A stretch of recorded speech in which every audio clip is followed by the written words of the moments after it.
morning. Happy October the 1st, and also welcome to Power Hour. Thank you for taking the time to be with us today. These conversations are all about keeping us connected and keeping you informed. Today, I think you'll find that we have another great lineup. But before we get started, I'm extremely pleased to share that Governor Henry McMaster will be joining us for our 29th annual State of the Region luncheon, which will be held at the Hilton on October the 15th. We're very excited to have the governor with us as our keynote, and we're also excited to welcome White House Senior Advisor Brittany Baldwin. Brittany is leading up the charge for our nation's Super Centennial celebration, where we'll be celebrating America's 250th birthday. I think you'll enjoy hearing from her, as I recently was fortunate enough to hear her speaking at another conference. And then also we'll be hearing from our local officials once again. And then the tradition continues with the Paris Island Marine Corps Band and Color Guard. They'll be joining us. So we're looking for another fabulous State of the Region and hoping that you'll be able to join us. You'll find the link right there in the chat box. So get your tickets before they're gone, because we know that this year will be another sold out State of the Region event. Now let's turn to today. Small business is the backbone of our economy, and while corporations sometimes get the limelight, South Carolina is home to almost 500,000 small businesses. And here at the Chamber, more than 80% of those are considered small businesses are our members. And with that in mind, we're especially pleased to welcome Sonia Barkley. Sonia is the Manager of Innovation and Entrepreneurship with the South Carolina Department of Commerce. And she'll have her colleague with her today also, Andrina. So Sonia and Andrina, welcome to Power Hour. We're delighted to have both of you with us today. Thank you so much. Thank you for the opportunity to present and share some information about the South Carolina Department of Commerce. I'm Sonia Barkley. I'm the Manager of Innovation and Entrepreneurship team in the Business Services Division. And with me today is Andrina King. She is the Innovation and Entrepreneurship Coordinator for the Coastal Region, which includes your region of the state. South Carolina Department of Commerce is one of 22 cabinet agencies and the state lead economic development organization. Our mission is to create economic opportunities to expand choices for all South Carolinians, and our vision is to embrace the future to ensure South Carolina's sustainable advantage. We support new and existing businesses and foster partnerships driving growth in key sectors like life sciences, corporate headquarters, and advanced energy. Our work positions South Carolina for a sustainable and competitive future. South Carolina is known for manufacturing excellence, especially in automotive and aerospace sectors. We are committed to expanding these industries to create lasting opportunities for future generations. Our strategic framework prioritizes diversifying the state's economic base, and key initiatives include attracting life sciences and advanced energy companies through SC Nexus and promoting South Carolina as a prime location for company headquarters. On this slide, you will see that South Carolina Department of Commerce is comprised of 3 dynamic divisions working together to support companies calling South Carolina home. Our Global Development Division drives industry recruitment by showcasing South Carolina's benefits for new or expanding businesses. Business Incentives and Community Development Division, they provide grants for community revitalization and improvements that benefit residents and boost economic appeal. This division also guides companies on available incentives for investing or expanding in the state. Business Services Division, which is my division, we support companies post-investment to ensure long-term success. Our division offers comprehensive services across all business stages, from startup support to trade mission assistance.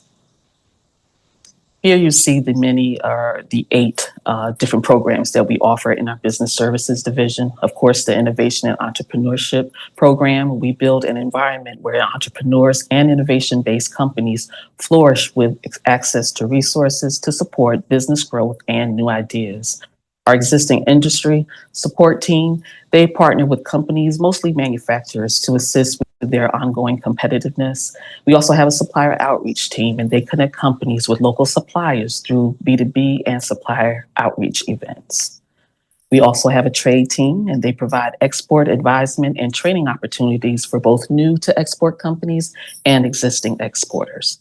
Our recycling provides technical assistance for companies looking to cut costs by recycling materials instead of using landfills. We also have emergency management in our division, and they focus on business continuity planning in the event of an emergency. We have a industry liaison, and she supports new industries through their initial build, project management, and supplier and workforce connections. An example of that of large projects, Scout Motors in Richland County, that's bringing many jobs to the state, along with Redwood Materials in Berkeley County. And we also have a team dedicated to electric vehicles for EV support, and they provide information about engaging with the EV industry. So up to this point, I've given you a brief overview of Commerce's three divisions, along with a snapshot of the Business Services division. And now let's talk about my team within Business Services. The small business and innovation teams are now consolidated into a single innovation and entrepreneurship team, also known as the I&E team. Our purpose is to cultivate an environment that attracts, grows, and retains entrepreneurs and innovation-driven companies in South Carolina. How do we do it? We act as ecosystem architects by identifying gaps in the innovation and entrepreneurship landscape and partnering with external organizations to design and fund programs that close those gaps. The core work continues, but this approach brings sharper focus and strategic direction to innovation. It empowers the team and the division to act with greater agility, accelerate business growth, strengthen South Carolina's innovation and entrepreneurship ecosystem. How do we support innovation-based businesses? Well, we support them by funding programs aligned with technology-based economic development, or TBED, which leverages technology, innovation, and knowledge industries to drive growth through 5 key goals: maintaining the steady flow of knowledge and new ideas, creating effective ways to transfer knowledge to the marketplace, building a strong culture of entrepreneurship, securing sources of risk capital, and lastly, developing a technically skilled workforce. On the next slide, you'll see some of the funded programs that align with TBED characteristics. I won't go through them all, but you can see them right there. But I specifically would like to highlight the Relentless Challenge Grant, which is managed by my team, the I&E team. The grant can help with implementation of new and innovative programs that support South Carolina small businesses. The application window actually opens today, and it runs through October 31st. And our last information session is on October 7th at 10 a.m.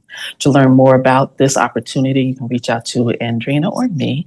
And just so you know, the Don Ryan Center for Innovation in Bluffton was a grant recipient just last year.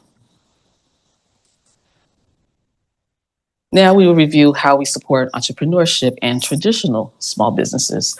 We are a committed team of economic engagement and ecosystem navigators. And we are South Carolina's trusted resource for small business owners. We guide them through launch, scale up, and sustainability for lasting success. We are also champions of relationship building, collaboration, and networking to increase economic opportunities for all South Carolinians. You may be wondering, how do you engage with our team? Well, the small business owners can reach out to Commerce via our website, by phone, email, and sometimes they drop by and visit us in person. We are not business consultants, but we have intentional one-on-one conversations with business owners, and we ask the right questions to get to the root of their business needs. Other ways that we support small businesses, well, we empower organizations and communities to host small business resource events. All it takes is a phone call, and we will share our how-to document, which gives step-by-step instructions on organizing an event. And we also provide contacts for participating small business support organizations, like the SBA, the Small Business Development Centers, SCORE, financial institutions, and others. SizeUp is a big data business comparison tool that shows how a business sizes up to others in this industry. You can find customers, suppliers, wage data, and also your competitive edge in the area. It's a free platform that's found on Commerce's website. And if you would like a demo, just let us know or go to scbizdev.sccommerce.com. This is a free platform and there's no login credentials needed for it. And all the information is right there for you and it is updated quarterly. During our one-on-one conversations, we also share training and networking events, and signing up for Source SC is a recommendation to all businesses, South Carolina-based businesses on the call. It's Commerce's go-to directories for supplier connections, and it will also get you on the list for upcoming events. SourceSC.com will get you there. Andrina is the lead administrator for the Small Business Regulatory Review Committee, which encompasses 11 businesses that are appointed by the governor, the House, and the Senate, and they review upcoming regulations that may affect small businesses in some type of way, whether it's positively or negatively. If they find that they need to address some issues there to learn more how we can streamline some processes for small businesses, then they have a voice and can help with that. Andrina is the lead administrator. As far as Commerce is concerned, we don't vote on any of those. We just help facilitate those meetings and any connections that has to be made there. Of course, we cannot get all of this done without collaborations with our partners. And together we try to uncover challenges, trends, and opportunities to provide additional support. Our approach is unique compared to other states. We take the bottom-up approach. We start by listening to companies to figure out what's getting in the way of innovation and entrepreneurship. This helps us identify early signs of new challenges that may affect different industries and regions. And since we rarely run solutions ourselves, we support external teams and organizations who are ready to take on the challenge. In the end, it's all about working together to unlock South Carolina's full potential by removing barriers and creating new opportunities for growth. And here's our team. Here's your innovation and entrepreneurship team at Commerce. Regional coordinators are the team's essential link to providing business support and resources, maintaining partnerships, and growing networks to increase the team's impact. Here you see Casey Sims. She's our I&E coordinator serving the Mid-State region. And of course, Andrina King is here, and she is the I&E coordinator serving the Coastal region, which is your region. Like to say anything, Andrina?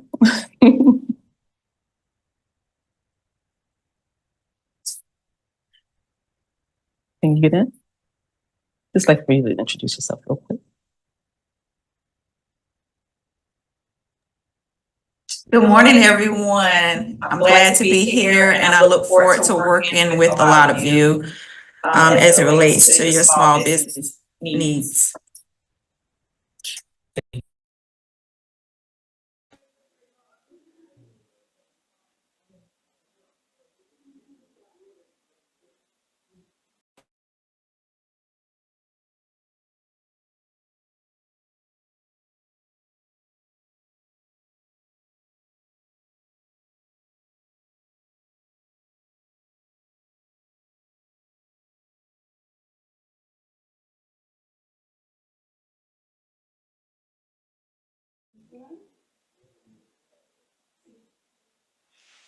Sonia, I think your mic's still muted.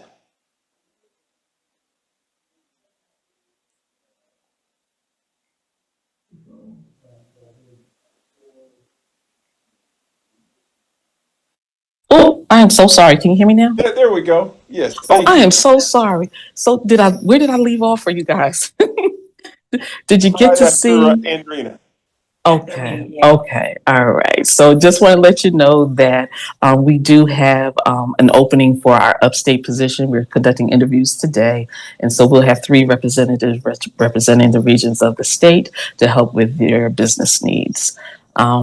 And we packed a lot of information into this short period of time, but if you have any questions, feel free to reach out to our team through Commerce's website and email that's listed here. I want to thank you so much for your time today, and a special thanks to the Chamber team for all that you do to keep your members and the business community informed about available resources like what we have here at Commerce. So thank you all for your time and attention today.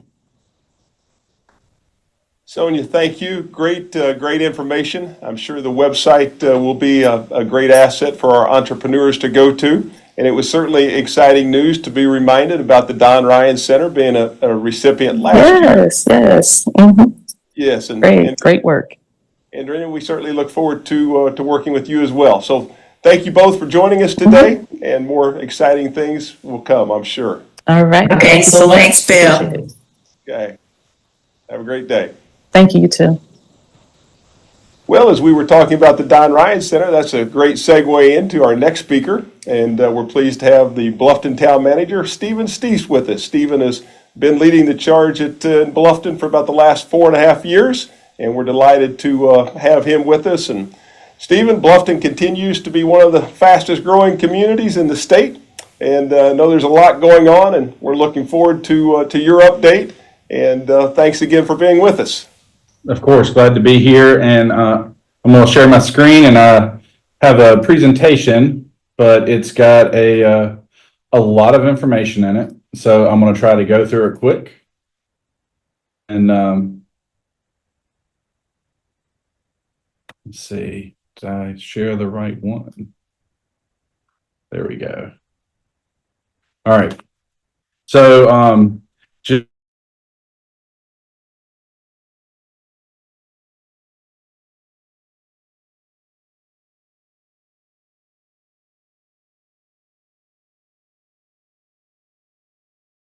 go. Talk about some of the development that's going on in the town, some business development that may be of interest to the chamber, and then some capital improvement projects that the town has completed or is in the process of, and then some town initiatives that the council has made as some priorities, and I'll go through a little bit of why they're initiatives that we're undertaking. I'm going to try to go through this pretty quick. I'll be more than glad to share the presentation whenever I'm done, because it's got a lot of pictures and a lot of information in it, but I know I want to get done in a timely manner in case there are any questions that may be lingering from anybody who's participating today.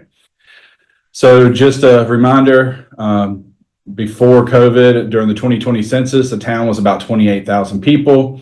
We estimate we're a little over 40,000 right now, based on the amount of development we've had taken place, the number of homes that have been finished. At the 2020 census, we were the 15th largest municipality in the state. I think we're a little higher than that now based on the growth we've had, but we won't be able to know for sure until we get some updated census numbers. We've had more than the 1,400% population increase since 2000, which is a crazy number. And then I also put down here some of the household income, average rent, average home value, median listing pricing that you see on Realtor, just for reference for those that are in attendance. So where are we growing? This is something that we prepare every year and we share with council. But what this shows is the different areas and the percent growth build out. For those that don't know, Bluffton is pretty much 92% planned development agreements. And we're able to track how many residential units are remaining, how much commercial is remaining, and we review that on a regular basis. So if you look at this, you can see that our highest residential build out areas were what we call Jones Estate, New Riverside. That's the pink and green areas on the west side of town. And if you've driven out that way around the traffic circle, New Riverside, you've seen the amount of growth that's taken place out there. You can also see that you're starting to see commercial build out in Buckwalter. It went up 3%, same thing in Schultz. But you can also see that we closed out our first development agreement last year, and we have another one that's coming up for closeout here in the next year or so. But we still have a lot of time on some of these, and there's still a lot of development, mostly in Palmetto Bluff and the New Riverside area to finish out. So, but what we are seeing is a lot of the commercial that's coming in. We're seeing a lot of this in medical. So wanted to go through some of the projects that are being built in the town. We have the Bluffton Community Medical Campus, which is a hospital being built by Beaufort Memorial on the corner of Buckwalter and Bluffton Parkway. Due south of it is the Novant Health Medical Center, which is another hospital and full medical campus that will be south of it on Buckwalter. And just to give you an idea, we're going to have a pretty strong medical core running on Buckwalter. To the north, you have Novant building a standalone emergency room. Then you have the Beaufort Memorial Hospital, the Navant Hospital, and then you have Beaufort Memorial and MUSC partnering on a medical office building so that doctors with MUSC will have a location here in Bluffton that they can have office hours and do appointments so everybody doesn't have to drive to Charleston for specialists. Right next to there, mentioned DRCI. We actually have a public-private partnership to develop some economic development properties over there around the police department. With one of those, the one on the corner right next to the police department will be turned back over to the town. That will become a startup childcare that we're working on because we know that there's a need for additional childcare facilities. And as part of that partnership with DRCI, we're guaranteeing that there'll be low-income spaces that are available to residents. DRCI will also be operating this space, and we'll be renting out some to startups, those that are looking to relocate into the area. We'll have co-work space, and then we'll have a couple other spaces that we'll be renting out. The rest of the facility is owned by our partner, and they'll actually be managing those separately from the town. Couple other big developments that are going on. Again, talking about Buckwalter, that's where we're seeing a lot of the commercial go in right now, is Washington Square. It's a 35-acre mixed-use development. Think y'all have had a couple ribbon cuttings there with the chamber, and probably some more coming in the future as they continue to expand and grow in that area. The other one's a New Riverside Village. Same thing. Their residential is mostly complete, and they're starting to finish up a lot of the commercial, and just went to ribbon cutting for dentist office out there, which was our first economic development incentive recipient that the town did a couple years ago. So some of the capital projects the town has going on, as always, you can track this on our town's website. We keep a map to keep everybody up to date with all the capital projects. But earlier this year, we opened up our Welcome Center, which is the old Squire Pope Carriage House. That opened up in February. We opened up our splash pad, and it will remain open until probably close to Thanksgiving. We've opened up the New Riverside Barn Park, just the playground side at this point in time. Been very popular since we've opened it. I think could have built it twice as big and they'd still be at occupancy. We're working on finishing up the New Riverside Barn right now. We just opened it up for people to lease it for events starting February 1st of 26. It'll be open for people to use, and threw in just a couple photos here of some of the finish where it's getting close to finish on the inside. You see interior, the catering kitchen, and then a back with the back side of the barn that's facing out into the park. We also have the New Riverside Linear Trail. We're in the process of paving that to make it more accessible. We're going to also put a dock down at the end of the New Riverside Trail onto the New River for an outlook, and with hopes in the future to continue to expand that and tie it in, as you can see, on the north side into 170, where there's already multi-purpose trails running through there. Some of the other big projects we have coming up are streetscapes. If you've been on Bridge Street in Old Town, you've seen the first phase of Bridge Street. We're working on the second phase. We're getting ready to start Pritchard Street once council awards that in October. Then we'll move over to Boundary and then Calhoun. The purpose of these is multifaceted. We're going to deal with drainage issues. When those roads were built, there was no storm drains, so we have drainage issues on those roads. We'll also include pedestrian safety to make it easier for pedestrians to move around Old Town. So those are the two main purposes of it, but it will also just give a refresh to these roads that are coming up on the end of life. So I also want to talk about some of the town priorities outside of our capital projects. Every couple of years, the town does a survey. So the last one we did was in, I think it was started in like October, November of 21, and then we just updated it again earlier this year. So we use that survey to get an idea of how the citizens are thinking, issues that we may be not addressing, or just to help us figure out how to educate our residents on what's going on inside the town. So we worked with a group for the second time, Problansky, and they did our survey for us. And so now we have a couple that we can compare. So we went through, and you can see these are what our residents said are at the top of their mind. The biggest is overpopulation, controlling growth and development. Next is transportation and roads. And then you can see after that, it really drops off into just some lower single digit issues. And then you can look here and see that traffic is considered a serious problem. One of the things that I would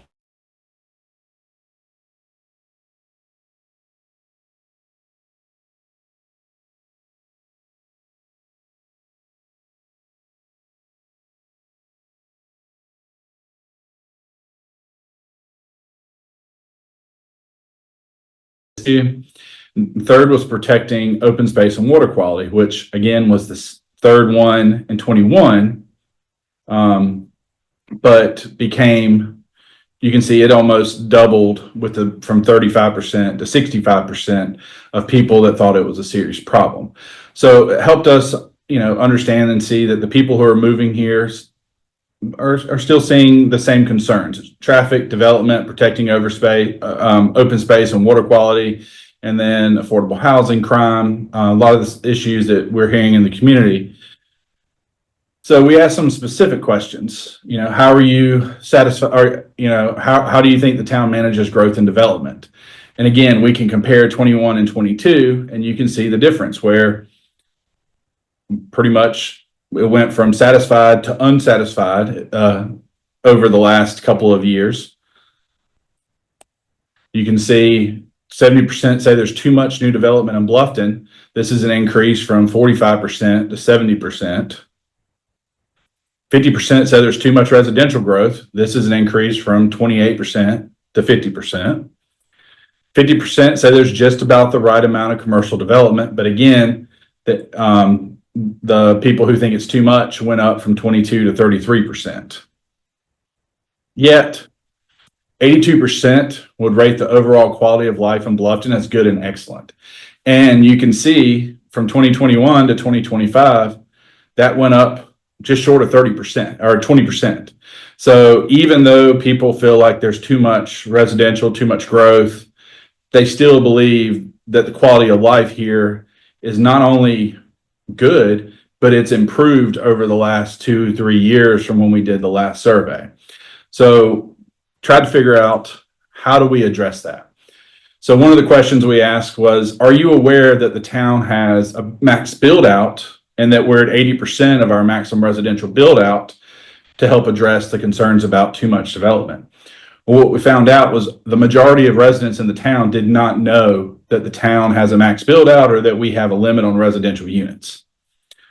So we looked at a way to try to educate our residents about the town. So we did a resident resource guide, and you can kind of see the table of contents here on the left. We wanted to talk about why the town grew, how it grew, how annexation works, how the government is set up, who's responsible for things, because it's a myriad of the town, the county, the state, especially when you get into roads, the township fire department separate from us. So we wanted to really educate our residents on what's going on. So we put this guide together. It's 24 pages long, so it's a little long, but we wanted to make sure it was an evergreen document that people could just keep as a reference. So we mailed this to every resident in the town to help try to take the new residents that have just moved here, some that may have been here for a few years, and just provide them a guide on how the town operates and some background on the area that they moved to. Before I move on to the next one. So one of the other things we've done with this is we've also started, you'll see on our social media, a social media campaign to push some of this out. And we're also working on videos where we do kind of each of these sections as 1.5 minute video clips to help people. Just if they have a question on roads, they can watch the video clip and it'll give them the resource guide information in a video clip. So we're rolling those out shortly.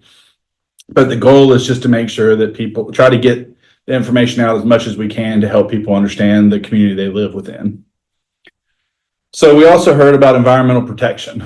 So like I said earlier, protecting open space and water quality, that went from 35% to 64%. So council, well, forget that. So, and then 64% were satisfied with how the town preserves and maintains rivers and streams, but you'll see that's a decrease from about 10, 11% from the previous year. So some of the stuff that council did is we put in some of these regulations over here to the side, some tree mitigation ordinances, updated our local stormwater standards.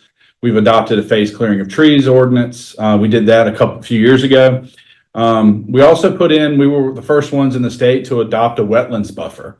I put part of the news article here where somebody talked about it because we were the first of its kind that we know of anywhere to adopt a wetlands buffer that replaced the buffer for inland wetlands after the Supreme Court decision said that they were not under their jurisdiction anymore. Outside of that, we're working on some studies to help us figure out how we can better protect the environment and keep up with how it's tracking with all the growth.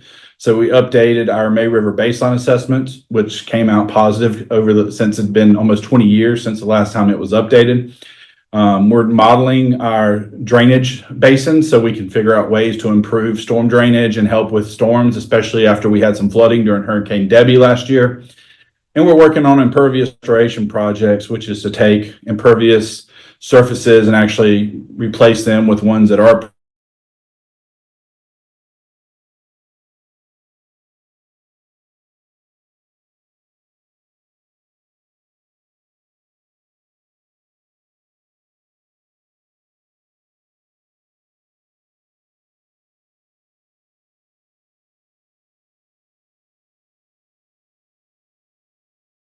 penny passed with a couple years ago. So what have we done? We've bought land on Buck Island Road right at the corner of Bluffton Parkway. We're working to design a park right now, and we're getting ready to bring some ideas for town council, but this stopped townhomes from being built on this corner. We've also, as you can see on the right, we've surveyed middle schoolers. We went and did that last school year just to see what they're wanting to see, since they'll be the primary users of it. And we're working our design to meet what we've heard from those students and what we've heard from the community for that park. We've also partnered with the school district to purchase a large tract called Willow Run. It's right across from the fire department by St. Gregory the Great and across from the entrance to Eagles Point on 278. We're working to buy, it's 162 acres total. And then once that's done, the town will trade our property in the back up on 278 for a piece of property that we can develop for affordable housing and maybe a potential performing arts center that we're studying right now to see if it's justifiable. The town also, so we're working to buy more than that. I want to share this map. These are all properties that the town is working to acquire. The purple properties are the Willow Run tract that I just talked about. The one to the east of that, which is this pink property, the town just closed on that. It's called the Mooney Tract. We closed on that about 2 weeks ago. The two green properties, the the Green Penny Committee just recommended to the county council, and county council voted for us to purchase those. So we'll be working to close on those two green properties shortly. The one in red, we have a Green Penny application for that one as well. And we're hopeful that we'll be able to get approval for that one and close on it first of the year of 2026. So once that's all done, all of these properties in here will be purchased. We'll own all the development rights off of any that are in there. And the ones that are in green and red will be bought with a Green Penny, and we'll have preservation easements that will be recorded over them so they cannot be developed in the future. So that's a big goal that we're working through right now and a priority for council. And one that, as you can see, came from our survey and really helped council make that a priority and feel comfortable in voting to spend as much money as we are to acquire those properties. So that's all I had, and I'll be more than glad for any questions. And I apologize for running a couple minutes over there, Bill. Stephen, thank you. Very, very good, comprehensive presentation and very interesting and informative. So thank you for that. We have some questions that have come in. And the first question that has come in is from Lori. And Lori, Stephen is asking if the survey is posted online and how the residents can see it. I I don't know if it's been posted online. We did present it to our council at a workshop. So the actual, it's in part of that packet, and there's actually a video of the presenter discussing it with council and the results. I'll have to double check and see if it's on the website. I do not think it is, but I know that you can go back and you can actually download it in the packet and watch the video of the presentation to council. And that was in the workshop or the council meeting back, I think, in April. Okay, thank you. Peter is asking that how is the town of Bluffton working in coordination with the town of Hardyville with the growth they are experiencing? So we've had a joint meeting with them to discuss that, and our councils are wanting to try to do that on at least a couple times a year basis. But really, what we've sat down with them to try and what our discussion has mostly been is lessons learned from us, things that, you know, our development agreements were adopted back around 2000, late 90s to about 2005. Sorry about that. So they were adopted about 2000, around 2000. Hardyville's doing a lot of their development agreements new now. So we're working, a lot of what we're working with them on is to make sure they include things that we did, like holding land for schools, holding land for public needs in the future, road connectivity and between.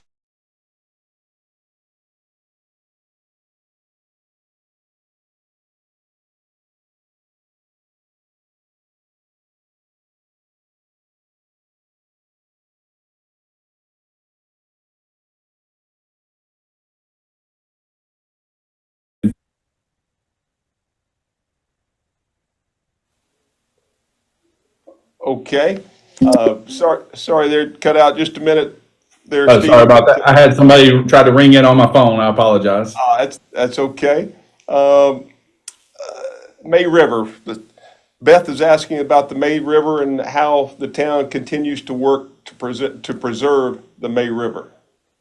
So the biggest part of working to preserve that is in the policies that we've adopted, and that was one of the things that I highlighted to make sure that because the protection of the May River actually starts far away from the May River and our drainage basins. So we're actually studying our drainage basins right now to see where they're impacted or to see if there's any future projects that we need to address to help treat the water or control the water at the top of the drainage basin before it actually gets into the river. The other parts that we continue to do is we continue to monitor the river. We sample it and we do studies on it along with DHEC. But mostly what we are doing is working inland off of the river, which is where we've done our wetland buffers to make sure that our wetlands are operating and they're holding the water and they're serving their purpose, which is to filter the water before it gets to the May River. We're also working on several sewer projects. So we're completing, connecting all of Old Town will be done next few months. So all of Old Town used to be on septic tanks that, you know, pretty much went straight into the river through the groundwater. We will be connecting all of them onto sewer. We're partnering with BJWSA and the county to do Stony Creek, which just started, which is one of the main areas where we're getting contamination into the May River is from that area. So we'll be putting, I think it's 150 properties onto sewer and removing the failing septic systems that are over there that are directly impacting the head of the May River down there. So those are the main ones. We're working on septic to sewer conversion. We're working to protect wetlands, and we're also working upland to make sure that all of the storm drainage and trees and everything that we can save that are help purify and slow the water before it gets to the river to make sure that they're all functioning properly. All right, thank you. Next question is from Tony, and it's a two-part question. And Tony is asking if there's a new project going on at the corner, the four-way stop in the old town. And then his second part of that is, are there any plans for a stoplight at that four-way stop? So there's no project that's going on there right now. None that have been brought to the town or that we've reviewed or approved or anything. The red light at that intersection, I don't think DOT would ever approve that. Again, that goes into the roadways when you get into Bluffton. The town only owns about 14 roads. May River Road and Bluffton Road are both state roads. And anything that would occur that intersection would be state DOT that would have to make that determination. But I don't think they have any desire, based on the amount of flow through there, to change it to a red light. All right. Adam is asking, what industries do you see as being a good fit for Bluffton to help move the region ahead in the future?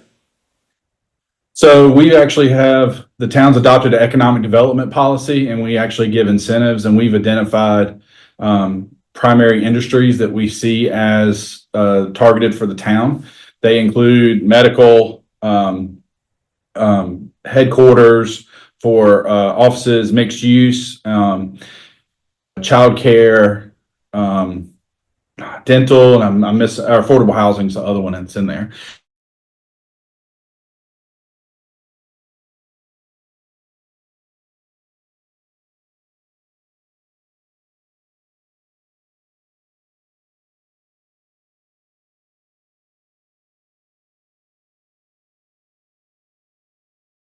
To keep it in this area and actually bring additional jobs in, and they're looking to go right off of Bluffton Road. So again, we're partnering with another incentive we've done is for another headquarters. It's going in off of Pinellas Drive, and that is a technology industry, and it's, again, small in scale. Bluffton is not designed for a 500-person manufacturing facility. We don't have the land available for that. We also don't have the infrastructure available for that. That's where you're seeing Hardeeville. Their focus has been more on that because they have the land, the interstate, and everything to better support it. What our focus has been on Bluffton has been on the smaller businesses that are probably going to be in the 50 employees or below, because that's what our facilities, our space, and our infrastructure can handle. But the way we like to say it is 10 dimes are better than 3 quarters. We would rather have 10 industries bring in 10 employees than we would one big industry trying to come in, because it diversifies our economy, it fits our area better, and it fits the infrastructure and the facilities that we have in place. Okay, we have time, Stephen, for 2 more questions, and this question is coming in from Stephanie, and Stephanie is asking, are there any plans for more parking in the Old Town? In Old Town, right now there are not. Again, most of the I know during farmers market and a couple other times when events are going on, we do have a shortage of parking, but one of the things that we don't have is a bunch of vacant land to be able to add additional parking spaces. So I don't know that you'll see additional parking in Old Town right now. But I wouldn't say that it's not going to happen in the future. There's just not any plans for it right now. So I wish I could say that there was going to be tons of parking, but then we would have to demo something to make the space for it. So that's not going to happen at this time. All right. And Sean is asking if there are any plans to annex any parts into the town that are currently in unincorporated Beaufort County. So annexation in South Carolina is a little unique. The town cannot go out and recruit people to annex into the town, and pretty much it has to be done by 100% annexation. The last parcel that we annexed was where the hospital's going on Bluffton Parkway. The hospital was actually coming in with about 1.5 acres that borders it, where they're wanting to put their stormwater pond and some parking to potentially annex that. But outside of that, there are no requests or no anticipated annexations on the books outside of that little 1.5 acre parcel. But again, annexation laws in South Carolina make it very difficult.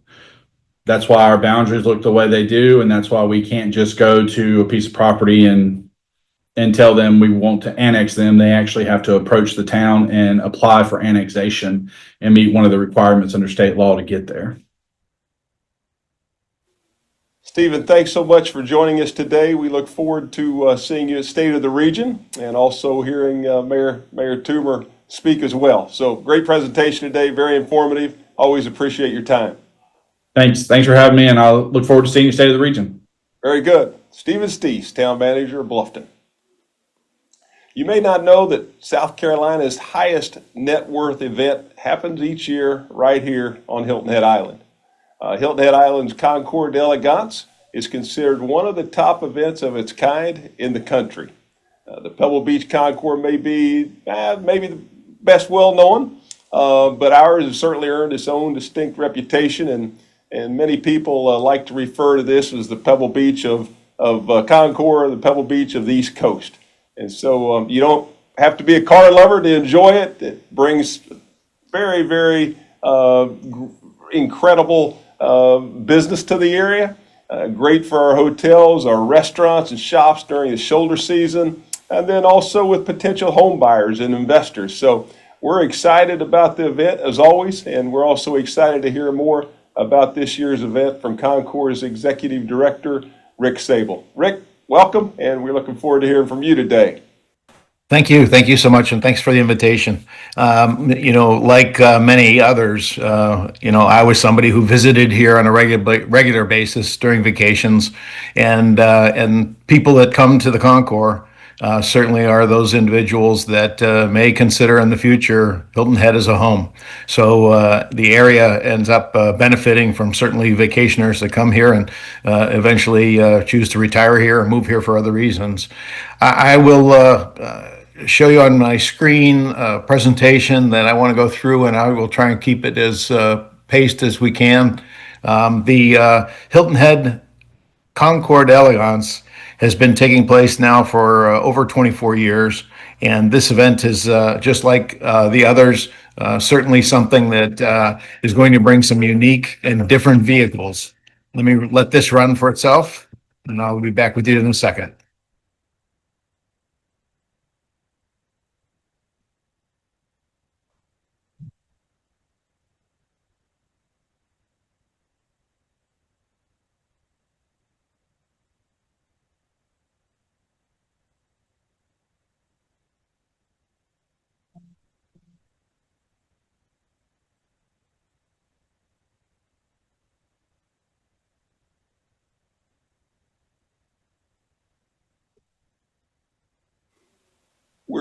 We're not seeing what you're showing yet.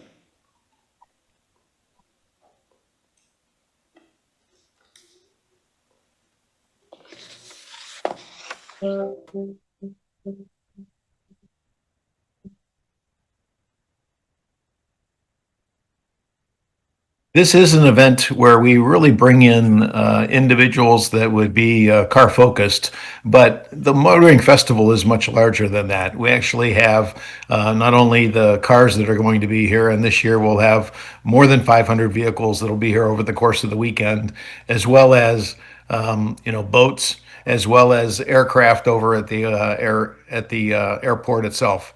I'll talk a little bit about each of the areas and what's going to take place, but what's most important for the area to hear is that we'll have over 21,000 annual guests to our event.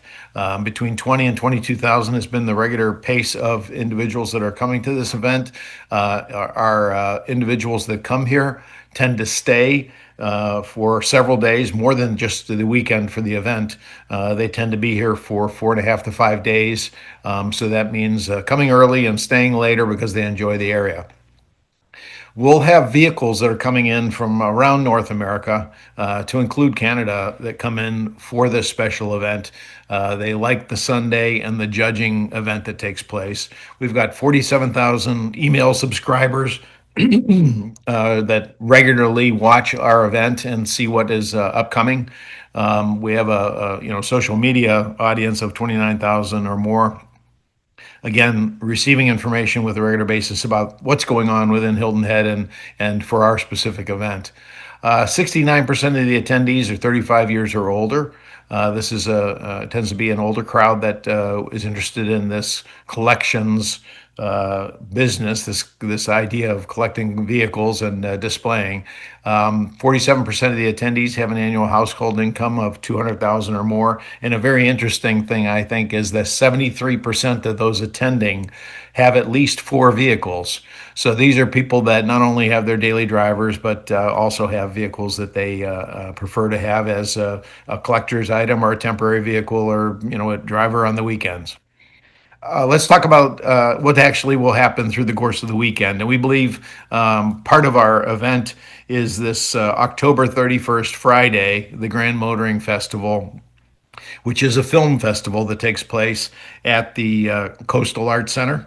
It takes place on Friday night this year, which is different than in the past. In the past, it's been on Thursday night. We've moved this event to Friday, and the event Flights and Fancy is on Saturday night this year, and it's because of being Halloween Friday. We thought it was better for the venues to be able to do it that way as a layout for the weekend event. So the Grand Motoring Festival will take place on Friday night at the Coastal Arts Center. You can purchase tickets directly from the Coastal Arts Center for this event.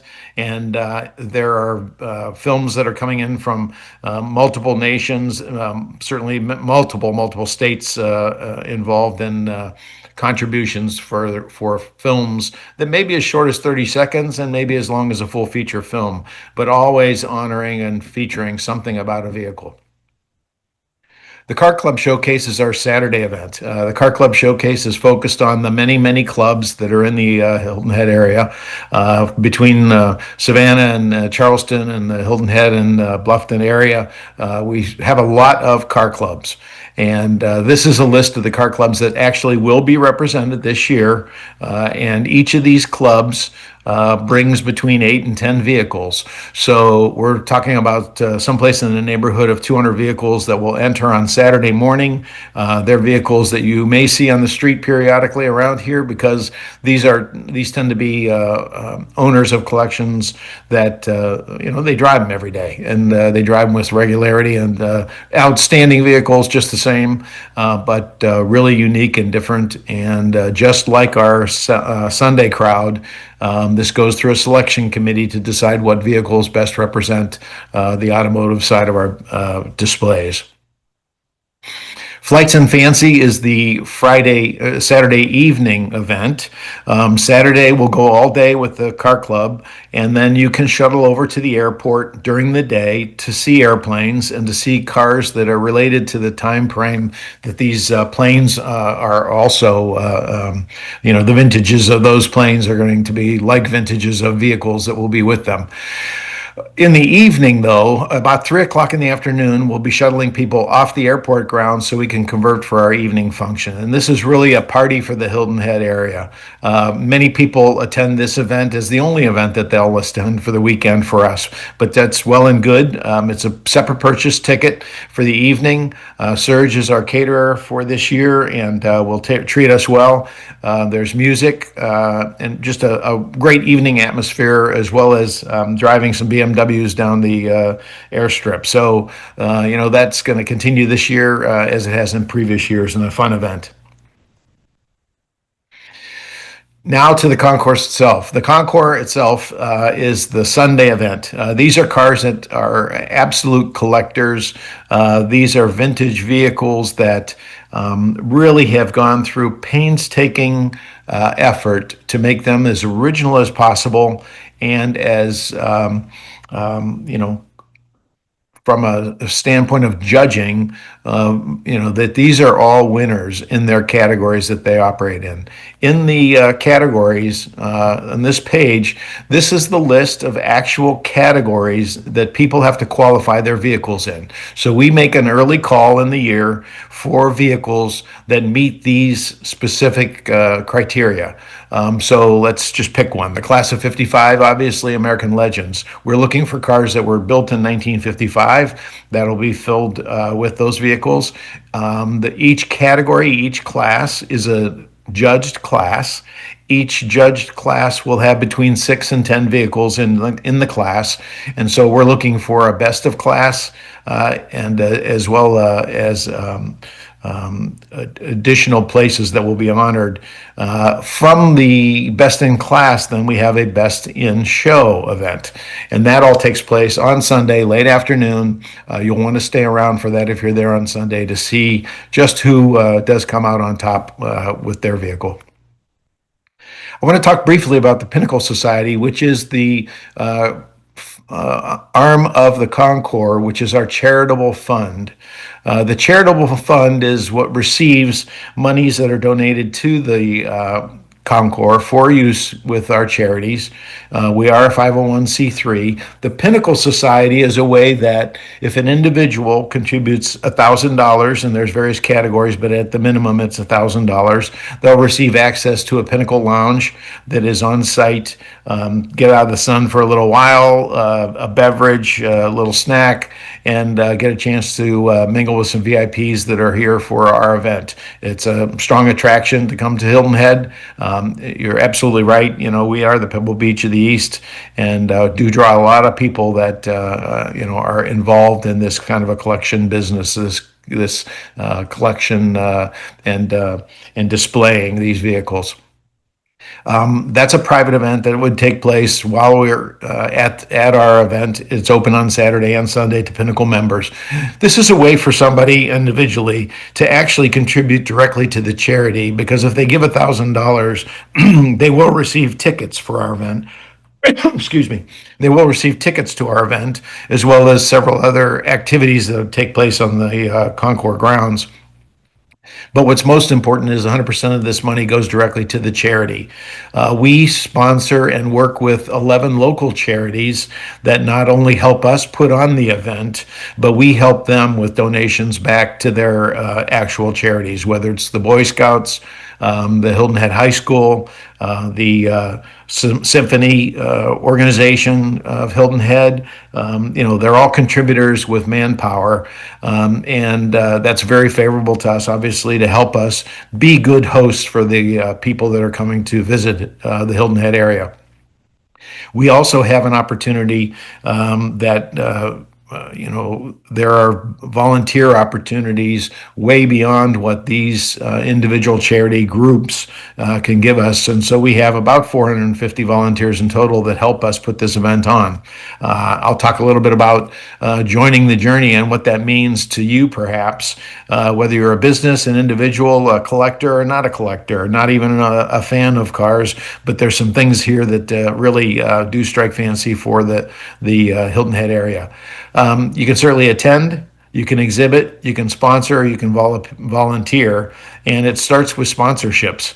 Sponsorships are critical to help us put this event on. So whether it's Lexus putting on a display, whether it's the Salty Dog, which participates through sponsorship and co-printing t-shirts for the event. This is what brings this 20,000 guests here, and the sponsors want to be able to see these people and talk to them because they know they are active buyers in vehicles, for instance. There's also, we'll have boats on site, where we'll have aircraft on site over at the airport. So there's a lot of attraction for a variety of areas and a lot of interest by sponsors. If you're a small business in the area, you can certainly take place with sponsorship, buying a table in a hospitality area. You can certainly have a booth if you want to display your wares, and that's something else that you can certainly learn more about on our website. You can volunteer. We have volunteers that are entering through the charities that they represent, but in general, you can go on our website and sign up as an interested party for volunteering for our event.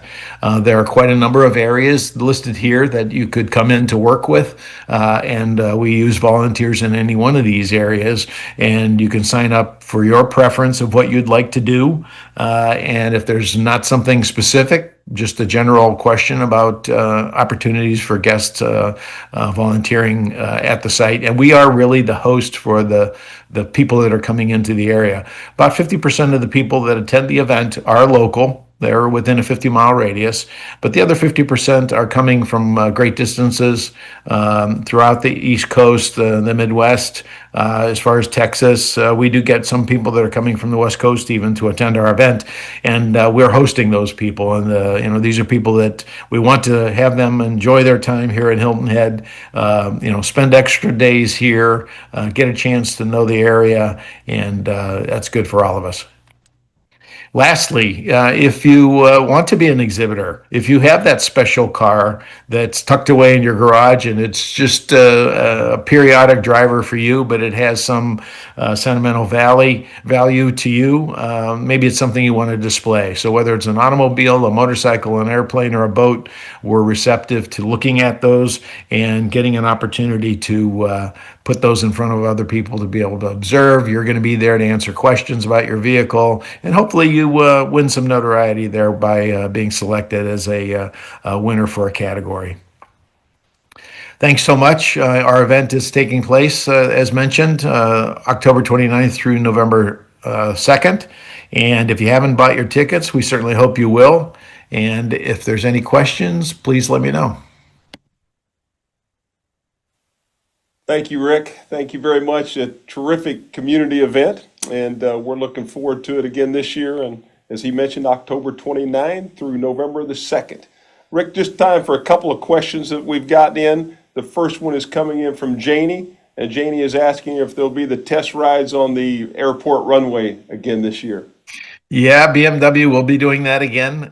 They had 2 cars last year, and unfortunately, because it was 2 cars and those cars were running hard during the course of the evening, they ran out of fuel. So, and there wasn't an accommodation right there for fuel. So this time they're going to bring 3 cars to make sure that they can do this through the evening. And yeah, you'll get that opportunity. Thanks.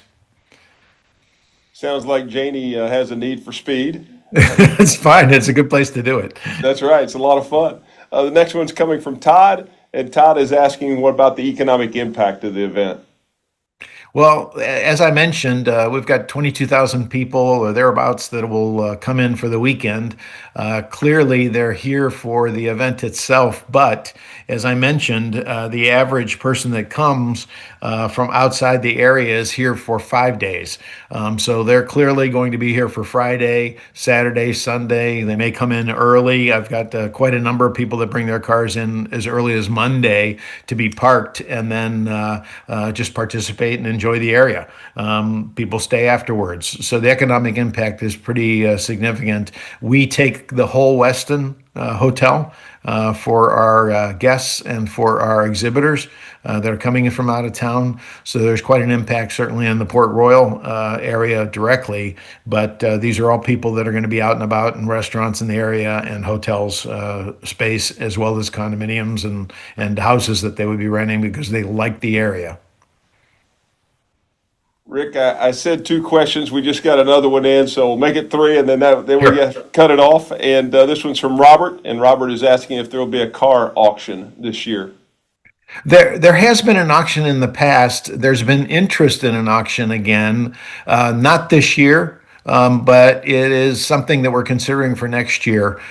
We have interested parties that have reached out to us to ask us about that, and it's certainly something that I personally would be interested in. I buy and sell cars through the auction sites quite often, and there's a couple of them that have an interest, and we'll be participating and kind of showing them around as to what they could do perhaps in 26. So look forward to that. All right. Thank you, Rick Sable, Executive Director of Concord Elegance, October 29 to November 2nd, and we look forward to seeing you and everyone else out and about at the event. Thanks. Take care, and appreciate you having me on. You're welcome. All right, just wrapping things up today, I want to once again shout out for our speakers. I certainly appreciate them being with us today, and then I'll remind you of our State of the Region event taking place again on October the 15th at the Hilton Hotel at 11:30 a.m. Please get online, register if you haven't, with our keynote speaker, the Governor of South Carolina, Henry McMaster. Look forward to seeing you all soon, and thanks for tuning in today.